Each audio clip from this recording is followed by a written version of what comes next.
আজকে আমরা এমন একটা বিষয় নিয়ে কথা বলবো যা আমাদের সবার জীবনের সাথেই কিন্তু কোনো না কোনোভাবে জড়িয়ে আছে। আজকের টপিক হলো প্রজেকশন ল, মানে কিভাবে আমরা প্রায়ই অন্যের আয়নার মধ্যে নিজেরই একটা প্রতিচ্ছবি দেখে ফেলি। চলুন এই মনস্তাত্ত্বিক ব্যাপারটা একটু তলিয়ে দেখা যাক। এই প্রশ্নটা কি খুব পরিচিত লাগছে? আমাদের চারপাশে, মানে অফিসে, বন্ধুদের আড্ডায়, এমনকি নিজের পরিবারেও এমন মানুষ কিন্তু চোখে পড়ে যারা যেন সবসময় অন্যের খুঁত ধরতেই ব্যস্ত। কিন্তু কেন এমন হয়? এটা কি শুধুই একটা অভ্যাস, নাকি এর পেছনে আরও গভীর কোনো মনস্তাত্ত্বিক কারণ লুকিয়ে আছে? চলুন একটা খুব সাধারণ উদাহরণ দিয়ে ভাবা যাক। ধরুন একজন বসের নিজেরই হয়তো গুছিয়ে কাজ করার অভ্যাস নেই, কিন্তু তিনি তার টিমের সবাইকে সারাক্ষণ অগোছালো বলে অভিযোগ করছেন। ব্যাপারটা বেশ অদ্ভুত শোনায়, তাই না? তিনি আসলে নিজের যে ত্রুটিটা দেখতে পাচ্ছেন না বা মানতে চাইছেন না, সেটাই তিনি তার কর্মীদের ওপর চাপিয়ে দিচ্ছেন। তো এখান থেকেই আমাদের আলোচনার প্রথম পর্বটা শুরু হচ্ছে, অন্যের মধ্যে নিজের ছায়া খুঁজে পাওয়া। এই যে অদ্ভুত একটা আচরণ, এর পেছনের রহস্যটা কি? চলুন সেটাই এখন খুঁজে বের করার চেষ্টা করি। প্রথমেই একটা জিনিস বুঝতে হবে, এটা কিন্তু কোনো বিরল ঘটনা নয়, এটা বরং মানুষের একটা সাধারণ প্রবণতা।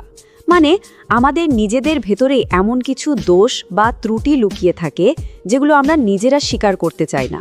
আর মজার ব্যাপার হলো, ঠিক সেই জিনিসগুলোই আমরা খুব সহজে আমাদের চারপাশের মানুষের মধ্যে দেখতে শুরু করি। মনোবিজ্ঞানে কিন্তু এই ব্যাপারটার একটা দারুণ নাম আছে, একেই বলা হয় প্রজেকশন ল বা প্রজেকশনের সূত্র। আচ্ছা, চলুন তো দেখি এই সূত্রের মূল ধারণাটা ঠিক কী। সহজ করে বললে, সাইকোলজিক্যাল প্রজেকশন হলো আমাদের মনের একটা ডিফেন্স মেকানিজম বা আত্মরক্ষার কৌশল। এর মাধ্যমে একজন মানুষ তার নিজের ভিতরের এমন কিছু চিন্তা, অনুভূতি বা উদ্দেশ্য যা সে নিজে মেনে নিতে পারছে না, সেগুলোকে অন্য আরেকজনের ওপর চাপিয়ে দেয়।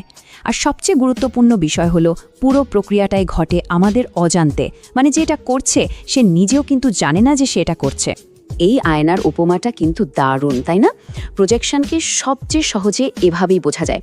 যখন আমরা অন্যের দিকে অভিযোগের আঙুল তুলি, আমরা আসলে নিজের অজান্তেই একটা আয়না তুলে ধরি, আর সেই আয়নায় শেষ পর্যন্ত নিজেরই প্রতিবিম্বটা দেখতে পাই। আচ্ছা, তাহলে প্রশ্ন আসতেই পারে, আমাদের মন কেন এমন একটা জটিল খেলা খেলে? কেন আমরা নিজেদের দোষ অন্যের ঘাড়ে চাপিয়ে দিই?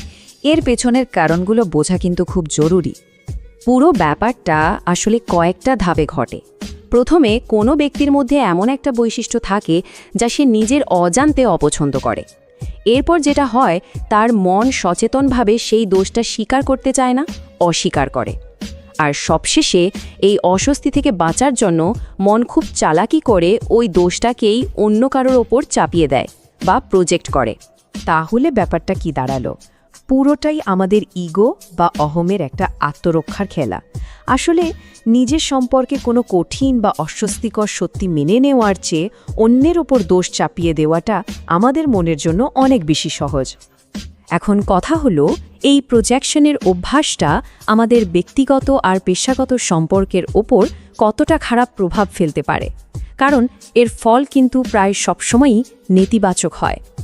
এখানে একটা খুব জরুরি বিষয় হলো প্রজেকশন আর কনস্ট্রাকটিভ ফিডব্যাকের মধ্যে পার্থক্যটা বোঝা। দেখুন, প্রজেকশনের উদ্দেশ্য কিন্তু নিজেকে বাঁচানো, তাই সেখানে ফোকাসটা থাকে অন্যের উপর দোষ চাপানোর, আর ফল হয় কি?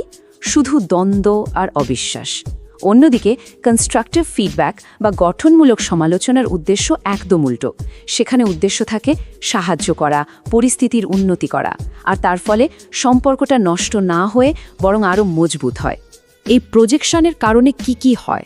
প্রথমত, মারাত্মক ভুল বোঝাবুঝি তৈরি হয়, সম্পর্কে বিশ্বাসের ভিতটা নড়ে যায়। আর সবচেয়ে বড় ক্ষতিটা কি জানেন? যে প্রজেক্ট করছে তার নিজের উন্নতিটাই আটকে যায়, কারণ সে তো নিজের দোষটা স্বীকারই করছে না। সব মিলিয়ে এটা একটা খুব নেতিবাচক পরিবেশ তৈরি করে ফেলে। তো এতক্ষণ তো আমরা সমস্যাটা নিয়ে কথা বললাম, এখন আসা যাক সবচেয়ে গুরুত্বপূর্ণ অংশে। এই চক্র থেকে বের হওয়ার উপায় কি? কিভাবে নিজেকে আরও ভালোভাবে চেনা যায়? এর জন্য আমাদের নিজেদের কিছু প্রশ্ন করতে হবে, যেমন অন্যদের কোন ব্যবহারগুলো দেখলে আমাদের খুব রাগ হয় বা বিরক্তি লাগে। একটু ভেবে দেখলে কেমন হয় ওই ব্যবহারের ছিটেফোঁটা কি আমাদের নিজেদের মধ্যেও আছে। আমরা যখন কারোর সমালোচনা করছি তখন কি আসলেই তাকে সাহায্য করতে চাইছি নাকি শুধু খুঁত ধরছি। আমরা আসলে নিজের কোন সত্যিটা এড়িয়ে যেতে চাইছি। এখানে একটা ব্যাপার পরিষ্কার করে নেওয়া ভালো, আমাদের লক্ষ্য কিন্তু প্রজেকশনকে জীবন থেকে পুরোপুরি মুছে ফেলা নয়। সেটা হয়তো সম্ভবও না, কারণ এটা আমাদের মনের খুব গভীর একটা প্রক্রিয়া।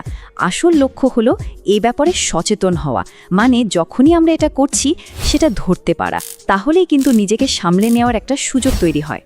তাহলে আলোচনার শেষে এই একটা প্রশ্নই থাকলো, যখনই আমরা অন্য কাউকে বিচার করতে যাই বা তার সম্পর্কে কোনো সিদ্ধান্তে পৌঁছাতে যাই, তার আগে একবার নিজের দিকে তাকানোটা কি খুব জরুরি নয়? যে আয়না দিয়ে আমরা অন্যকে দেখছি সে আয়নাটা কি আদৌ পরিষ্কার, নাকি ময়লাটা আসলে আমাদের নিজেদের আয়নাতেই লেগে আছে?